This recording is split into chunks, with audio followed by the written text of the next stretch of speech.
Okay, I saw Anderson already on the waiting list, and we run time very fast. So yeah, we move on. Anderson. Yeah. So Anderson is our second speaker. He's from Hong Kong University. I actually last year I heard his talk the first time. Was so exciting because all the liquid, can dancing and even make beautiful songs. So Anderson are going to tell us some stories about liquid interfacial engineering for droplet, microfluidics. Okay, so Anderson, the stage is yours. Thanks a lot, Professor Zhang. So, good evening, everybody. My name is Anderson Shum from the Department of Mechanical Engineering at the University of Hong Kong. It's a real honor to be able to speak at the iCANX series, which featured so far so many top scientists and illustrious professors that I have admired for a really long time. So it's really surreal for me to be able to give a talk to all of you about some of our work here today. The topic of my talk will be about liquid-liquid interfacial engineering for droplet engineering, for droplet microfluidics. So droplet microfluidics have been around for quite a long time. So glass capillary microfluidics, which was introduced by many previous experts, such as Professor David Waits, my PhD supervisor at Harvard in 2005. At the time, one of the PhD students, Andy Utada, used glass capillary microfluidic devices to generate really sophisticated emulsion drops, such as these double emulsion drops with water in oil, in water structure, in ways that are much simpler than before. And with this technique, with droplet microfluidics, then it is possible to control the size of the droplet. We can also make the size distribution to be very narrow. And so the resulting droplets are really uniform in size. You can also generate the drop one by one. So you can load the active ingredients into the inner droplet one by one, thereby achieving very high loading. You can also have very high encapsulation efficiency. So the active ingredients, such as the fluorescent dyes you see in these double emulsion droplets, do not get released so easily. And you can also control the droplet structure relatively easily. For example, you can generate not only double emulsion, but also triple emulsion, as you can see here, and with different structures. And also you can generate things like some of these droplets if you put some magnetic nanoparticles in one of the inner droplets, and you can then actually actuate these droplets or capsules magnetically. The technique itself is very, very scalable. And so you can just number up these channels and parallelize them and have scaled up production. So these are just some of the major advantages of droplet microfluidics that people have taken advantage for quite a period of time now. And so when I was a PhD student, one of the projects that I was involved in working on was to use these double emulsion droplets as templates to generate vesicles. We first start with water in oil in water double emulsions, and then in the middle oil phase, we put some lipids or another amphiphilic diblockopolymers. So they tend to aggregate at the water-oil interface, and because of the high degree of control of the droplet structures that you can generate and achieve using droplet microfluidic techniques, we can generate much more sophisticated vesicles, such as these bicompartmental vesicles or even higher number of compartments very easily. You can load different substances into them separately. This was not easy at the time, and with this breakup, you can open a lot of possibilities. So after our paper was published, there were suggestions that this could be used for making artificial cell aggregates. So that paper was published in 2011. Now it's already 2020. So hopefully we have moved a little bit closer towards that direction. However, before we could achieve that, there were actually some major hurdles that we had to overcome. For example, when we consider those droplets that we can generate, how are they different from biological droplets? Here are a few key differences that we have identified over the years. In the slides that you saw previously, the emulsions typically consist of an oil shell phase that may consist of toluene or chloroform or other organic solvents that you do not expect to exist in biological system. Therefore, compatibility is a huge issue. Another important feature is the possibility to induce droplet phase separations, which has been shown to play an important role in a lot of biological processes increasingly. Moreover, biological systems obviously exhibit growth when they are living, but similar reliance on growth is rarely observed in synthetic droplets. Also, in emotion science for synthetic droplets, a lot of efforts have been spent on stabilizing the droplets against coalescence. But biological droplets do not only not coalesce, but they actually, if needed, can also divide. So this is something that we need to think about if we want to replicate that in synthetic droplets. Furthermore, in biological droplets, at the interface, there will be a lot of assembly processes going on. Can we also achieve similar assembly with our synthetic aqueous droplets? And there are, of course, a lot more differences, but these are a few that I would like to highlight here today. And so the first point I'll address is the bio and cytocompatibility issue. And we do that by adopting a system that has been around for quite a while, known as the aqueous two-phase systems. Essentially, you have two polymers or salts, or even proteins, RNA, DNA, etc. If you have two water-soluble additives and you add them to water, because they are both water-soluble, so at low concentration, you just have a single-phase solution. However, as you increase the concentrations of the additives, even though both additives are soluble in water, but at high concentrations, the aqueous solutions will actually phase separate into two immiscible phases. One will be rich in polymer X, the other one will be rich in polymer Y or salt. So if you go into this two-phase region, you can have two solutions with with different concentrations of polymer X and polymer Y that are immiscible with each other. Macroscopically, you will see an interface like this between the two phases, and microscopically, you see droplets as a result. And this is a system that you can turn into a single phase solution simply by dilution. If you add water to it, all these will go towards the origin into the single phase region, and then the entire solutions will become miscible with just a single phase resulting. So the interfaces that are formed by these aqueous phases also have their very special properties. For example, a common system is between dextrin and gelatin, as I'm showing here. Um, you can see that there's clearly an interface between them, but if you go and look at the interface, or at this 0 point here, this is right at the interface. If you gradually move towards the negative part, you are increasing in the gelatin fraction. And if you move to the positive part, you're increasing in the dextrin fraction. Therefore, there is a concentration gradient, and at the background, of course, you have water as the solvent. And therefore, the interfacial tension of this system, not surprisingly, will decrease as you reduce the mass fraction of the polymers by dilution, because you're gradually going from the two-phase region to the single-phase region. And when you're at the single-phase region, you do not have an interface, and therefore, by definition, the interfacial tension must be 0. And as you get closer and closer to this tie line from the two-phase region, you are having a reduction in the interfacial tension. And what that means is that the interfacial tension can be extremely small. And when you have that extremely small interfacial tension, you may expect different interfacial behavior.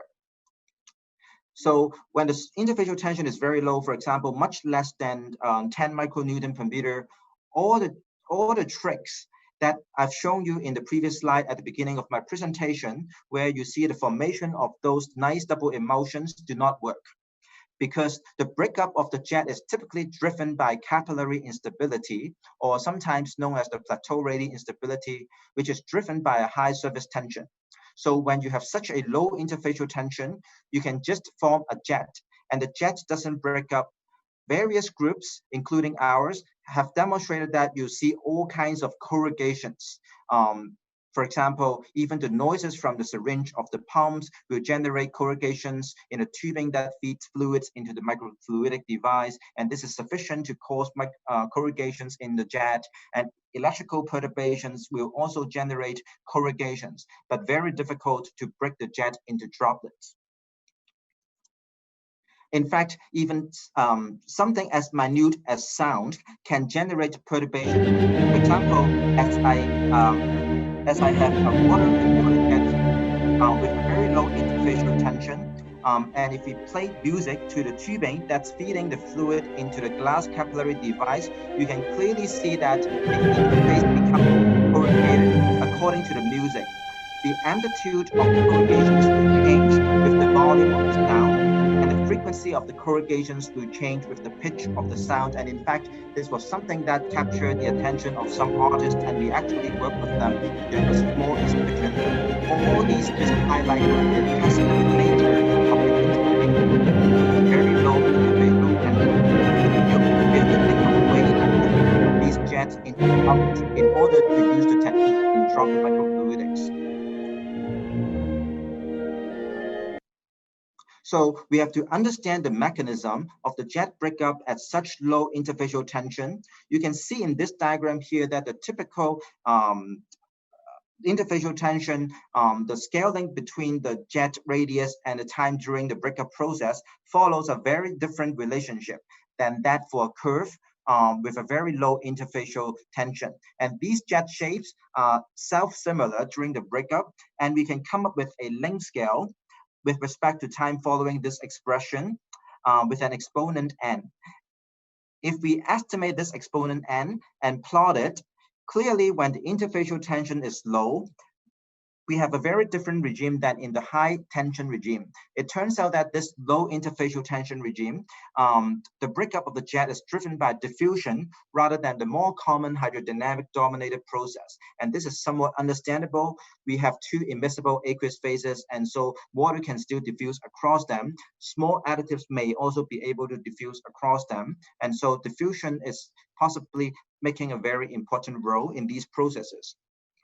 With that understanding and also with some experiments, our groups and also many other groups have tried to demonstrate jet breakup by introducing perturbations. For example, we try to vibrate the tubing to trigger larger corrugation, and then with sufficient surface tension, the corrugated jet can break up into droplets uniformly. A group from Netherlands also incorporated piezoelectric devices into their microfluidic ships to cause similar breakup.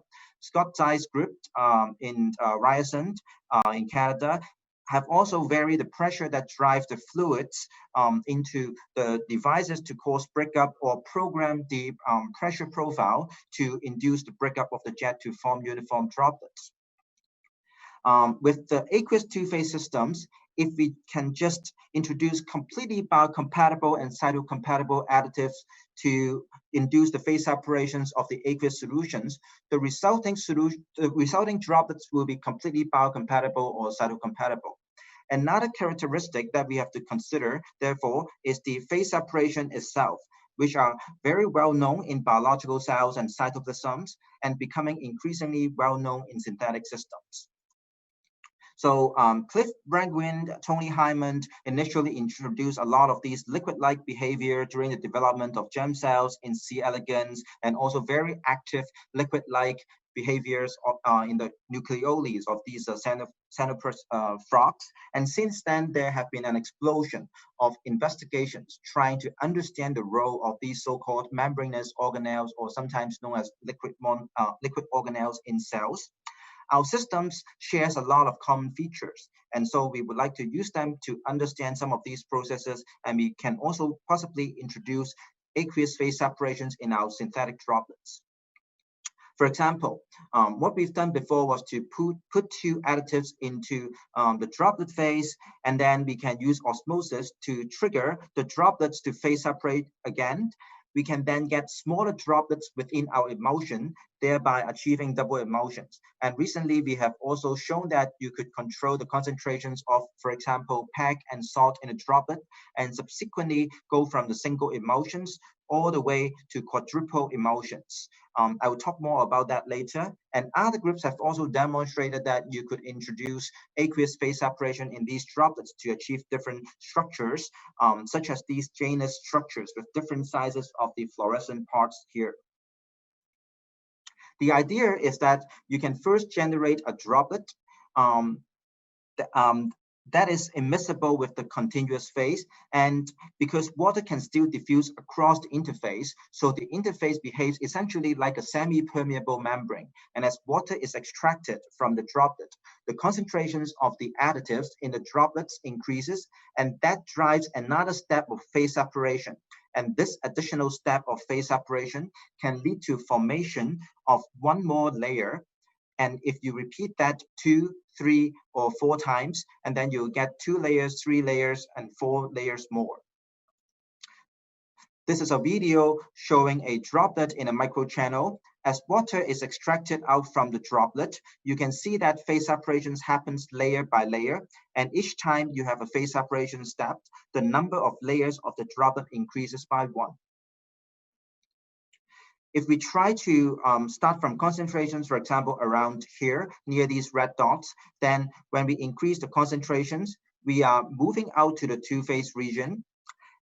And then the increase in concentrations of the droplet will cause a phase separations with 2 different concentrations, for example, to here and there. And then at the tie line, as you continue to extract water from the droplet, then you can have 1 more step of phase separations. You can get 1 more layer, and in doing so, eventually you repeat yourself and you get 4 layers in this case. And so this demonstrates that with phase separations, we can conveniently control the inner structures of aqueous droplets in ways we couldn't do before. Another important question is whether we can combine the phase separation process with the hydrodynamic breakup process. We demonstrate that with a thin film of 1 aqueous phase added on top of another immiscible aqueous phase, as the aqueous droplets spread on the thin layer and become thinner and thinner, transport of water out of the thin film can induce phase separation, leading to formation of these tiny droplets with pretty well-controlled sizes. To make more sophisticated droplet structures, you can first induce a phase separation step like this one. And after that, you can induce the breakup of the thin film into smaller droplets. So each of the subsequent droplets are multiple droplets with innermost droplets previously formed by the phase separation step before. With this approach, we can achieve hierarchical droplets with more sophisticated structures. Another feature that we need to achieve to mimic in biological system is growth. There are lots of proteins in biological system, and in this work, in collaborations with Thomas Knowles groups from Cambridge University, we chose a lysozyme. We investigate monomers to oligomers and all the ways to these truer nanofibrils, and we try to add each of these to stabilize the aqueous droplets in aqueous solutions. And you can see if we shake these aqueous phases vigorously by homogenization and allow them to coalesce, only those with the nanofibrils will remain small in size, while all the other have much larger droplets shortly after due to coalescence, meaning that these lysozyme structures are not able to stabilize the droplets. This suggests that only the nanofibrils are able to stabilize the aqueous-aqueous emulsion drops, even though all of these structures consist of lysozymes as the basic building block. To understand this, we also add to the fibril, the nanofibril, a fluorescence dye that should stick to the fibrils. And with as low as 0.025 weight% of the fibrils, we are already able to stabilize the aqueous droplets. And if we do not add the fibrils, you can see the dye would naturally prefer the droplet phase. Therefore, you can see that really almost all the fibrils go to the interface rather than stay inside the droplets or go to the continuous phase. And if we do a cryo-SEM examination of the surface of the droplet, you can indeed see that the surface of these droplets are decorated with these densely packed nanofibrils. We repeated a lot of experiments systematically by varying the concentrations of the PEG and the dextrin that form the aqueous phases. And we saw that for all of these different points, only the droplets in this gray region are stable.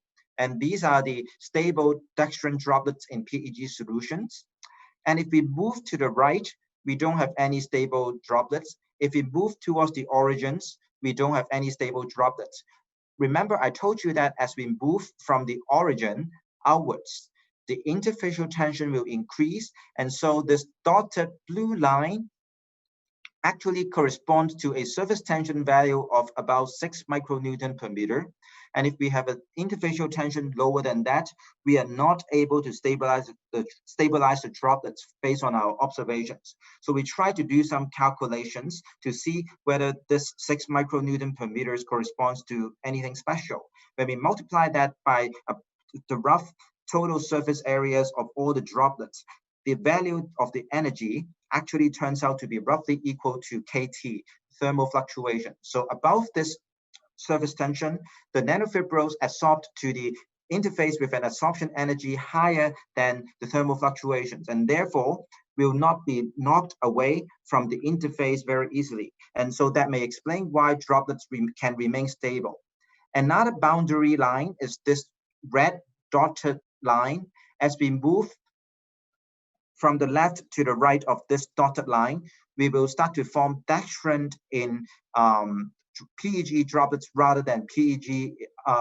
We will start to form the PEG in dextran droplets rather than the dextran in PEG droplets.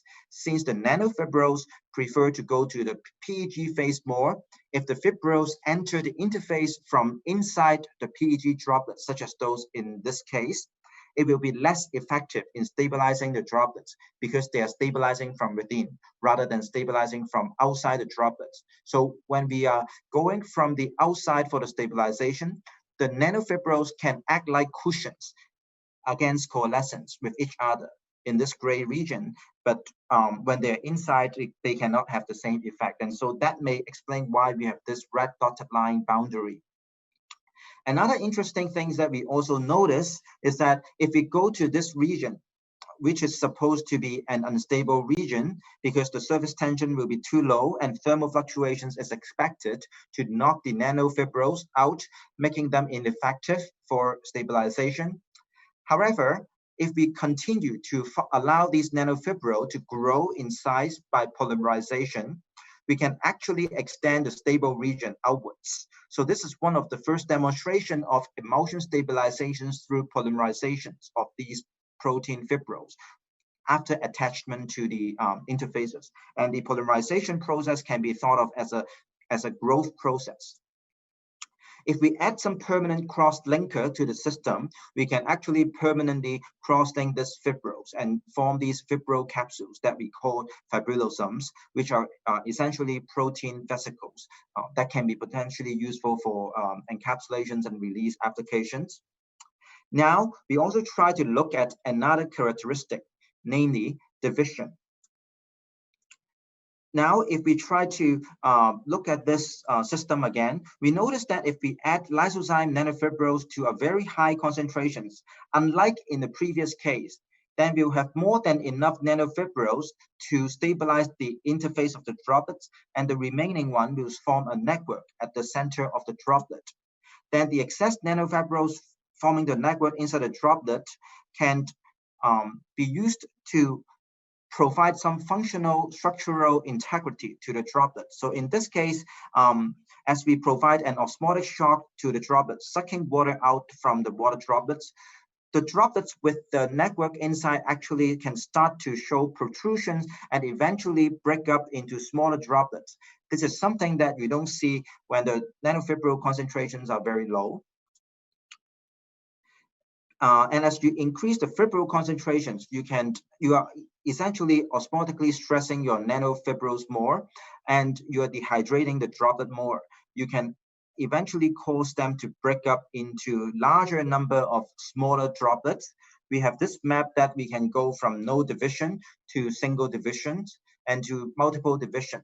So this is division of droplets in the absence of any active energy supply to the system. The only changes we are introducing are the concentrations and the osmolarity of the system. So this brings us back to think about whether this dividing droplets may have anything to do with the budding or divisions in cells and also maybe in yeast, but we notice that obviously they are not the same because our very simple synthetic droplets do not have any cell membrane, unlike in many of these cells. These cell membranes typically are known to be very dynamic and can regulate the transport of materials and molecules in and out of the cells. But in our synthetic systems, we have none of that. Another feature that I like to talk about that is also quite important in biological drops is the dynamic assembly processes. So can we also assemble things the same way in our synthetic droplets as they do in biological droplets. But before we can do that, I think we still need to have a much better understanding of the assembly at the interfaces of the biological droplets. So we go back to something that is more known industrially or more known in the biomedical engineering or biomaterials community, which is the layer by layer assembly of polyelectrolyte. So typically we start with a charged particle, you put in alternate layers of polyelectrolytes with opposite charges, and then with the multiple layers assembled, you can then form these capsules after removal of the core by some very aggressive solvents. This is a process that is quite demanding and tedious, and I think I would have a very hard time if I had to insist my students to do something like this for me. So if you're one of those students who are very willing to do things like that, please do contact me. You may be a good student for my group. So since we have these water in water emulsion drops, we thought about whether we could just add the two oppositely charged polyelectrolytes to the droplet phase, and then the continuous phase, we can then get them to assemble at the interface, and in fact, they can assemble at the interface, and we can form these capsules, and then wall thickness can vary with the concentrations of the polyelectrolytes that we add. And also, to our surprise, we do not only form these polyelectrolyte capsules, and sometimes we form particles or microgels. This turns out to be an effect of the partitioning properties of the polyelectrolyte. So imagine if we have two aqueous phases that are immiscible with each other. We call one the droplet phase A, and we call the other continuous phase B. If we add a water-soluble polyelectrolyte to it, it needs to choose whether to be more dissolved in A or more dissolved in B. And the relative ratio of the concentrations in these two phases define the so-called partitioning coefficient. If it dissolves more in, for example, the dextrin phase, then it has a higher partitioning coefficient in the dextrin phase. Our finding is that the structure of the polyelectrolyte aggregates depends a lot on the partitioning properties.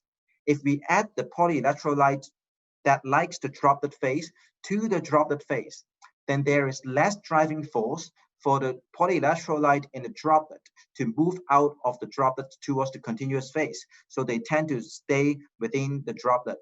And the outer polyelectrolyte occasionally will diffuse into the droplets to stabilize them and to form a polyelectrolyte complex inside the droplet. So we end up having a polyelectrolyte particles or microgel rather than a capsules. However, if we add the polyelectrolytes that likes the continuous phase to the droplet phase, then it has a tendency to move outwards, and when it meets the oppositely charged polyelectrolyte, it will form the complex at the interface, forming capsules, like in these cases that I've shown. And so this is just an example of some common experimentally measured partitioning properties of these different polyelectrolytes in the two aqueous phases that we use very commonly. And we can repeat this process again and again to increase the number of polyelectrolyte layers. Since the assembly process, as we just talked about, depends a lot on the partitioning coefficient, we can also modify the partitioning coefficients to change the structure.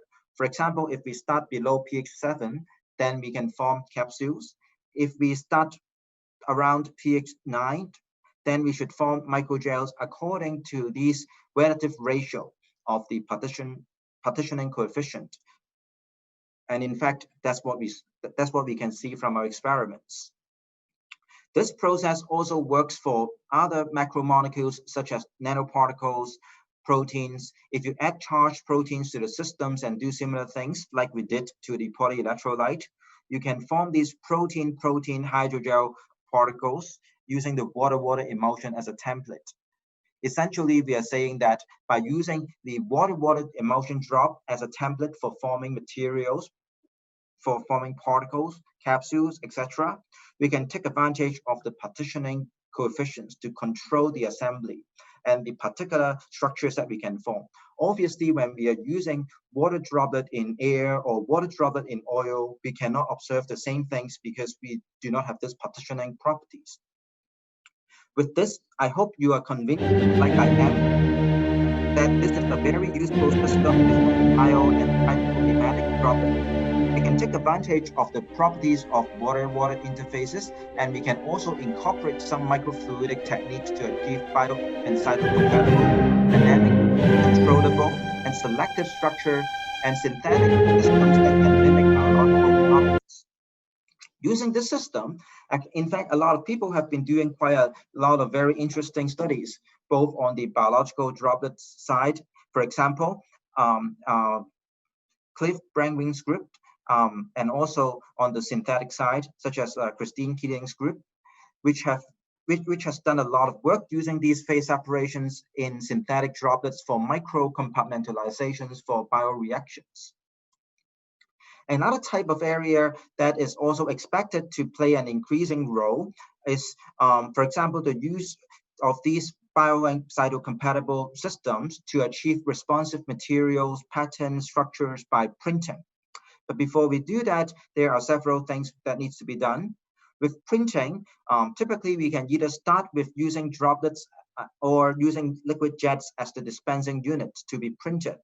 For the droplets, one way is to deposit the aqueous droplets that I mentioned into an immiscible aqueous phase. And Professor Tom Russell's group has demonstrated that you can form these droplets in very controllable manner in one of our collaborations.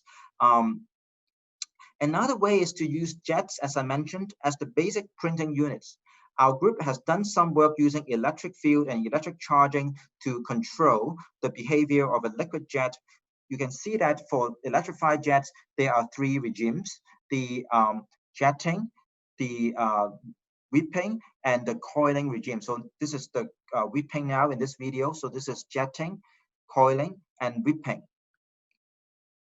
And in particular, the coiling is a relatively new and less explored regime, and we came up with a relationship and an understanding that can unify the transitions of the three regimes that enabled us to controllably print structures that uses coil-based basic units, such as the straight lines, meandering lines, alternating loops, translated coils as the basic printing units, and print different patterns. If we want to print some functional cellular materials, we also need to have the ability to select the types of cells that we want and then assemble them in a subsequent step.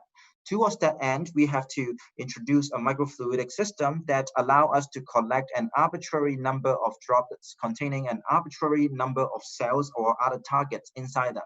For example, within a mixture of green cells and red cells, we can use this system to not only isolate, but also sort and collect arbitrary number of droplets containing a single target cell, as you can see in these pictures.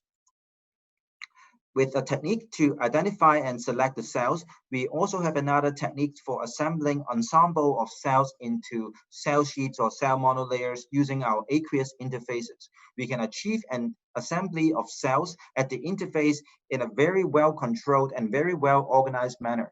For example, we can form monolayers of different types of cells with different numbers of cells, and also mixture of cells and even hybrid mixtures of cells and particles.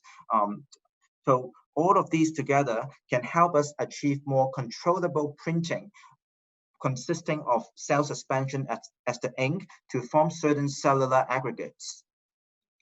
And for some cells that need to grow and tag along solid substrates, for example, rather than liquid compartments, we can also use microgel particles for encapsulating the single cells. There are different ways to do it. And one way is to first form a water-in-water double emulsion, as you can see here. And then in the continuous phase, we can introduce another aqueous phase that can solidify the inner aqueous droplets. So here you can see that the inner droplets can be extracted simply by dispensing these double emulsion droplets onto an aqueous solutions. And then we can release the inner droplets, and the inner droplets are readily solidified by the additives already in the underlying phase, so that all these inner droplets can be released, and if with the right additive, they can be solidified to form microgel very conveniently at very high throughput, much higher than some of the other techniques that have been used for doing water-water emulsions. And with that, then we can achieve microgels with single cells inside them conveniently. All of these are in line with the rapid developments in all aqueous 3D printing. So hopefully leading to printing of not just synthetic structure, but also cellular structures or organoids with functions. And these are indeed some of the works that have been out there. For example, the works by Thomas Russell's group, Tian Tiankong's group, Shrike Zhang's groups, and many others groups. So overall, I believe these all aqueous interface engineering has great potential. You can take advantage of the microfluidic control and the understanding of the intracellular liquid phase separations to go into templated material fabrication, bioprinting, biomimetics, cytomimetics, etc. And even for all these systems, there are still some key challenges that need to be addressed. For example, the fundamental understanding of the nature of the aqueous interface, discovery and design of new aqueous two-phase system, the materials with different novel structures, etc.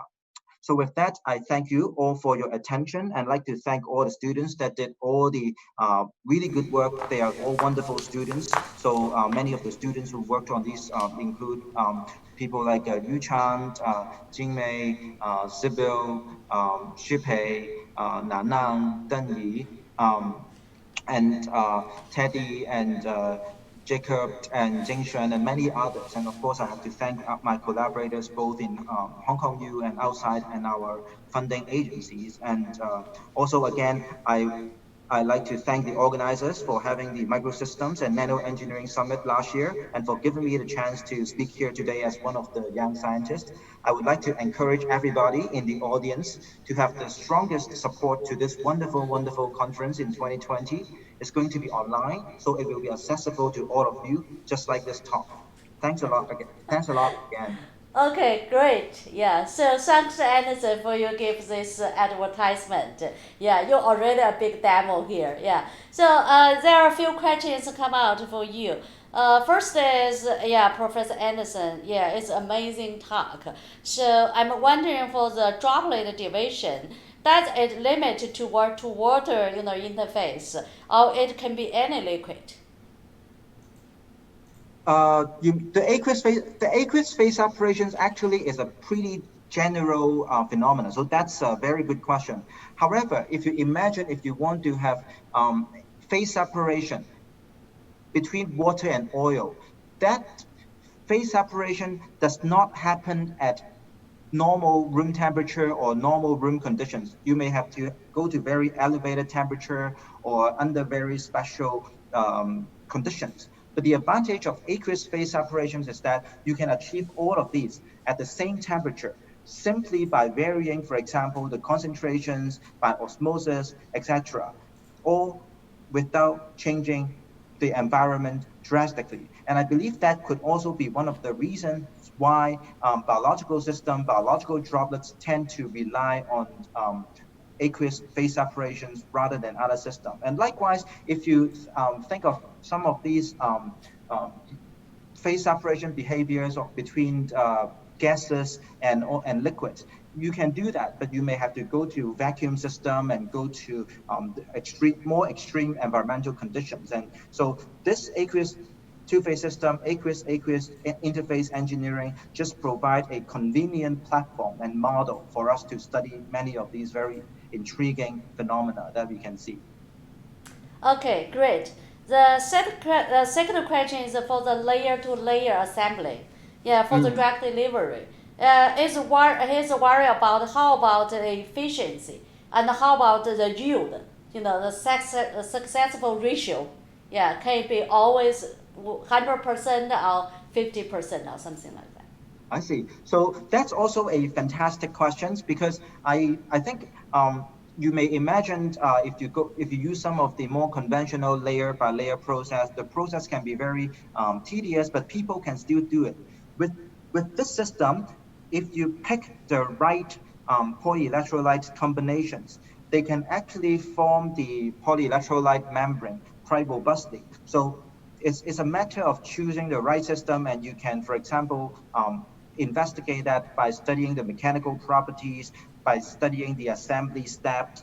All I am introducing here is a more convenient liquid in liquid platform, because imagine in the previous process, in the previous steps, if you want to form the eventual capsules, you have to take advantage of an aggressive solvents to remove the inner solid particles. But in our case, you don't have to do that. And after forming the capsules in the aqueous two-phase system, you can just dilute the solutions, add water, so that the aqueous two-phase systems will be gone, and you can do that. And then in the end, the permeability, the encapsulation efficiency will depend on the choice of the combinations of the polyelectrolytes that forms the capsules.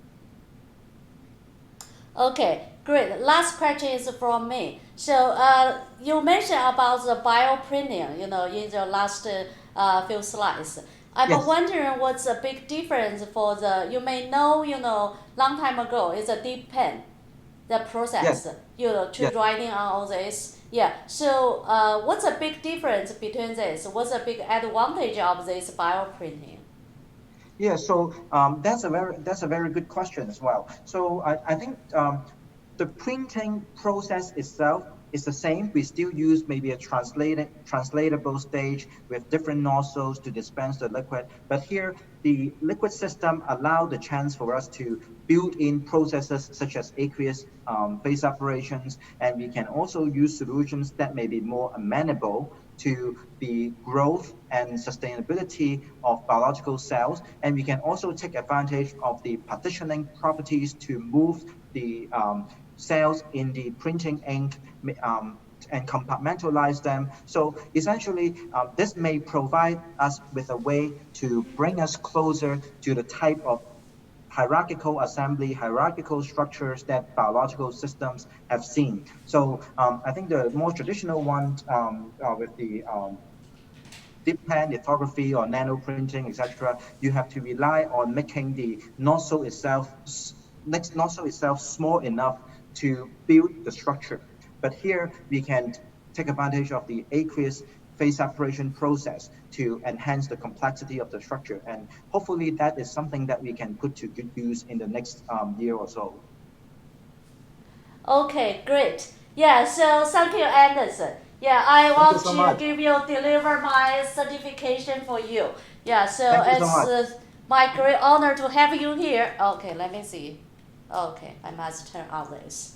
Okay, yeah, the question part. So yeah, I'm so glad to have you here, because the first time I was really attracted by the dumping or the dancing, the water that moves. So I'm happy to have you here.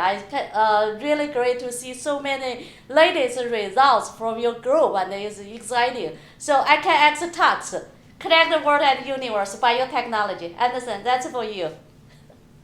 Thank you, Professor Zhang, and thank you, everybody. It's a real pleasure and honor to have the chance to speak here.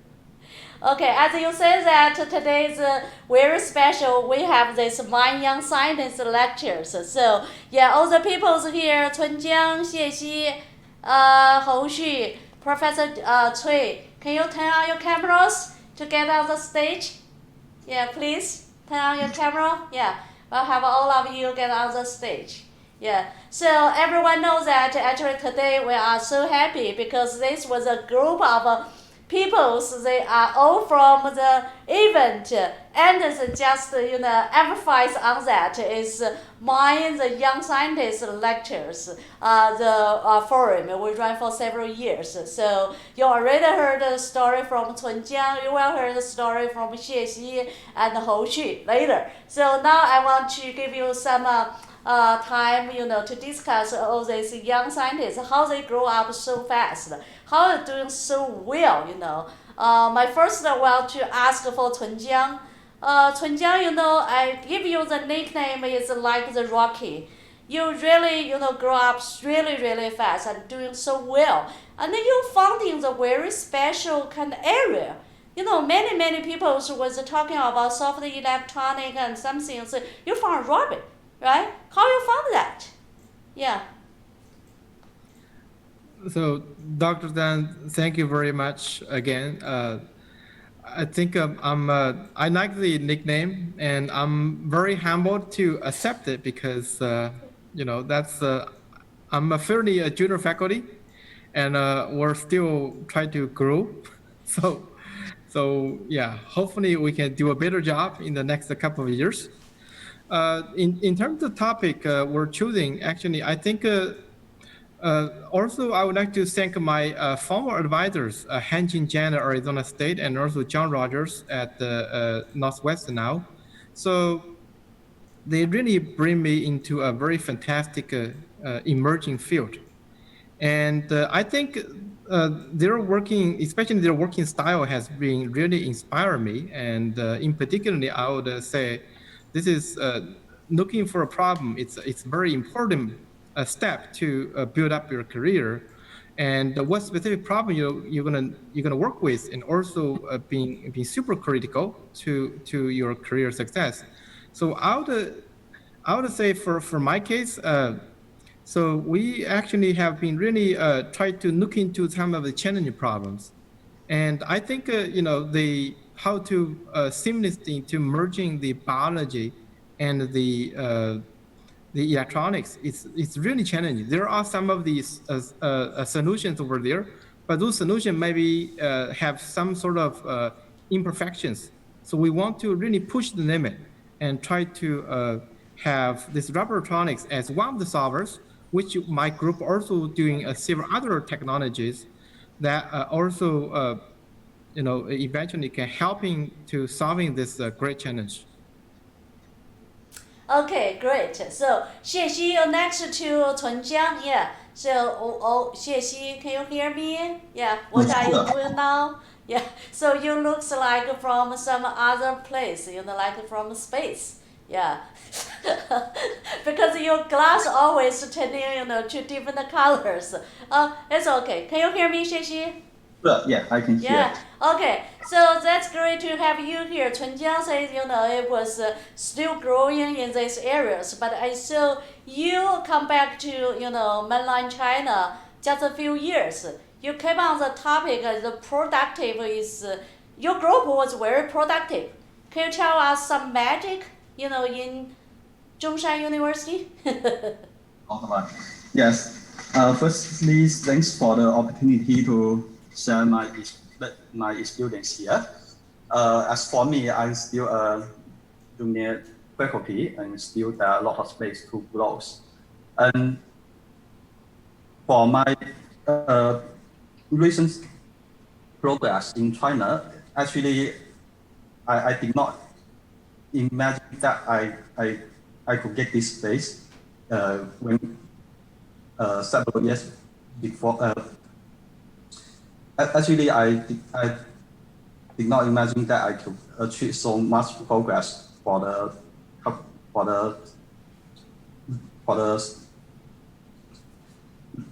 several reasons. Yes. So basically, yeah. So with my background, I have been working on material science during my PhD and postdoc. And at the beginning, when I come to Sun University, I try to start my lab on working on nano device. But sooner, I found that Sun University has very good facility and school of medicine. And at that time, I think I could find some more important goal for my nano device. That's why I try to merge my medical nano device with biomedical application. From that on, I'm looking for many collaboration with the biomedical school to find more useful application for my device. And surprisingly,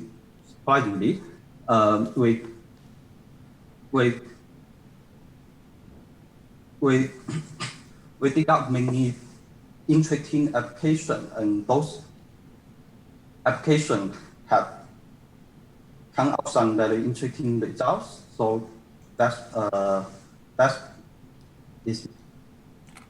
Okay, it is great. I think you come back at the right time. because for biomedical and hospital research now in Guangzhou is really rich, right? You can easily to get more collaborations, more support. So yeah, that give you big hands on these topics. So congratulations.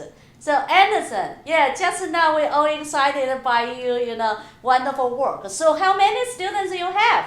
You look to have a bunch of, more than 10 or 20 students? Well, so I mean, in my group, there are different types of students. Some are PhD students, and we also have some the master students. And then every year we get some undergraduates come and maybe doing final year project, and also spending maybe some part-time research there. And some occasionally even we have high school students, because actually Wow. I was very fortunate when I was a high school student. I actually got an opportunity to go to Technion in Israel to spend a summer doing research. And when I was an undergraduate student, I also went to university's research group to perform summer research. And I think these experiences really helped me in cultivating my interest in research. So we try to encourage and support students who are interested in doing that. So all in all, if you look at all those people, then the groups look pretty large, but the more permanent members may be above 10, between 10 and 15, and then occasionally we have many undergraduate assistants or other assistants. Wow, you are a young star in Hong Kong. Now you already start to nursing, even younger generations. Yeah, even high Yes. school students. How happy they should be. Yeah, in your group, see all these wonderful things. I think more kind of scientists will come out from your group. Because Yeah, they bring good. much fresher ideas than what we can have. And I'm always happier when my students prove me wrong. I'm always happier when my students do things I cannot envision. And actually, if they do that, then I basically am very happy every day going to work and learning from them and working together. Okay, cool. So Houxu, now it's your turn. Yeah, you are in Xiamen University. You really develop a new field.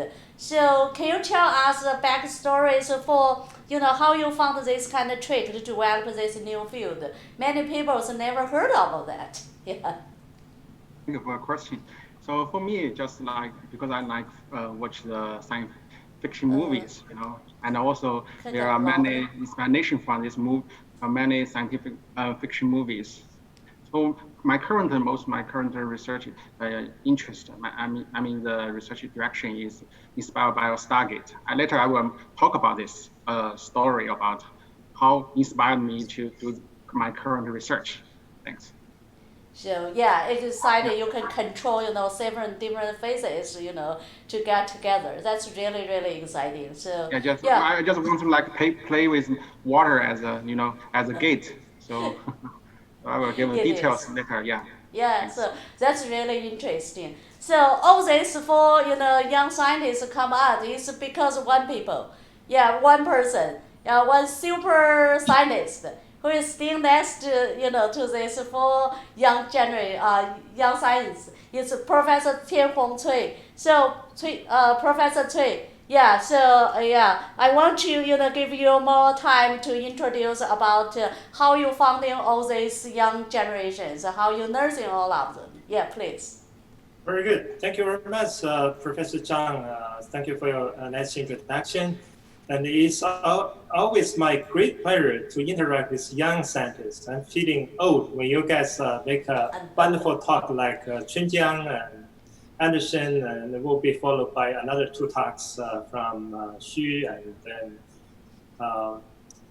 then Xi later on. So we started the Young Scientist Forum actually ever since 2017. This is because of the journal. Starting from 2014, we have the first microsystem and nano-engineering summit. At that moment, we were trying to set up a conference to support the new journal that we launched in 2015. The journal, the title is Microsystem Nano-Engineering. That's a partner journal of Nature Publishing Group and the Chinese Academy of Sciences. So in 2015, we have the journal launched. Ever since 2014, we have the annual conference that been organized. And then later on, proposed by our associate editor, Professor Alice Zhang, starting from 2017, that actually have the first young scientist forum that's as part of the summit. And it's becoming a very successful section ever since the first forum, because we have really rising stars all over the world come over to the conference here at the beginning of July. And a group of people together, they share their wonderful research to the research community. And we have been very impressed by their outstanding work as they talk today. So the first conference was in Dalian, China, and then moved to Beijing 2018. And last year we had the conference in Shanghai. And actually, out of the 4 speakers, all outstanding young scientists, 3 got the award last year. Xinjiang was not part of the conference. Last year, they got the Young Scientist Award, and we were very impressed by their thought. And this conference will continue. This year we have the conference again.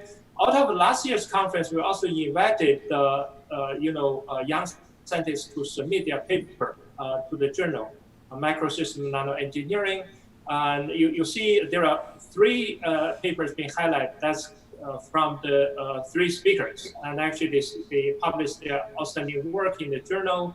And you see the beautiful cover. That's actually be the special issue of the Young Scientists. We are going to continue the special issue. We're going to use the Nature platform to promote the young scientists, because we are interested in their work, and they're really the future. They are the rising stars in the research community. As the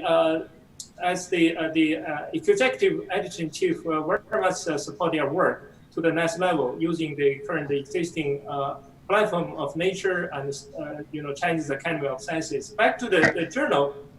The journal is the first engineering journal of Nature Publishing Group that been set up in 2014. And this journal growing very well, and we're very much supporting young scientists, not only as a publication platform, but as actually more as a academic exchange platform. Are going to move forward and continue to support young scientists to the next level. With this, actually, you can see the work being shared today by the 2 scientists already. There are another 2 talks follow. From the screen, you can see their groups. I was very surprised to see each group have been doing so much work with a large number of students. They have a big army as young scientists, in there for only a few years after their PhD, so they well established in the research community. So that's actually, as the executive editor-in-chief of the journal, as the scientists in the community, we really want to promote their work and actually support their research. Whenever you need the young scientists have some need some support, please let us know. So with this, I will get back to Alice. Alice, probably you can continue to talk about the MAN 2020. Yes, thank you, Professor Cui. Actually, I really appreciate your big support for all this young generation, especially, they can publish papers, not only to, win the award, but they also publish papers, they all can highlight on the Nature, the website and get promoted. That's really a great chance. So we continue this, because this year, will be in July. 7 to 10, 2020, we will have this Young Scientist Forum online. So it's 3 days talks and 1 day was the award ceremony. So the details of this I will give you in this slides. So we have 6 sessions, we have 54 candidates. So the whole event will be hosted in these 4 days. So welcome everyone to join us, and welcome everyone to get involved.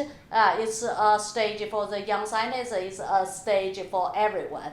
I think I want to have many young scientists as this fall. Yeah, so I think that's a real future. That will nursing more and more students, young generation to get into the science and technology. This is real backbone, for the society. This is really what we need to do.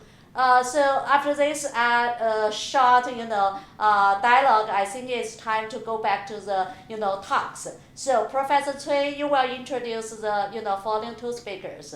Okay, Sure. Here is your turn.